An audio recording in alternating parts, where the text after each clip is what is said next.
ಸಂಕೇಶ್ವರ್ ನಗರದಲ್ಲಿ ನಿರಸೋಸಿ ರಸ್ತೆ ಮೇಲೆ ಇರುವಂತ ಈ ರಸ್ತೆ ಅಭಿವೃದ್ಧಿ ಕಾಮಗಾರಿ ನ್ಯೂನತೆಗಳು ಏನಿದಾವೆ ಅದನ್ನು ಪರಿಶೀಲನೆ ಮಾಡಿಕ್ಕೆ ನಾವು ಇವತ್ತು ಬಂದಿದ್ವಿ. ಎಲ್ಲ ಹಿಂದೂ ಮತ್ತೆ ಮುಸಲ್ಮಾನ್ ಸಮಾಜದ ಮುಖಂಡರು ನನ್ನನ್ನು ಭೇಟಿಯಾಗಿದ್ದಾರೆ.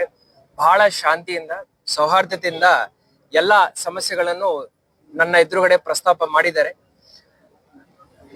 ರಂಜಾನ್ ತಿಂಗಳಲ್ಲಿ ಯಾರಿಗೂ ಯಾವುದೇ ರೀತಿ ತೊಂದರೆ ಆಗ್ಬಾರ್ದಂತ ಹೇಳಿ ನಮ್ಮ ಹಿಂದೂ ಬಾಂಧವರು ನಮ್ಮನ್ನು ಕೇಳ್ಕೊಳ್ಳುವಾಗ ನಾನು ರಂಜಾನ್ ಮುಗಿದ ನಂತರ ಬರ್ತೀನಂತ ನಾನು ಹೇಳಿದ್ದೀನಿ.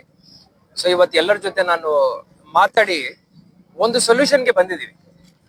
ರಸ್ತೆ ಕಾಮಗಾರಿ ಮಾಡ್ಲಿಕ್ಕೆ ಕಬ್ರಿಸ್ತಾನ್ ಏನು ಮಧ್ಯದಲ್ಲಿ ಬರ್ತಾ ಇದೆ ಅದರ ನ್ಯೂನತೆಗಳನ್ನು ನಾವಿವತ್ತು ಮುಫ್ತಿ ಸಾಹೇಬ್ರ ಜೊತೆ ಮತ್ತೆ ಇತರ ಸಮಾಜದ ಮುಖಂಡರ ಜೊತೆ ನಾವು ಮಾತಾಡ್ಕೊಂಡಿದೀವಿ.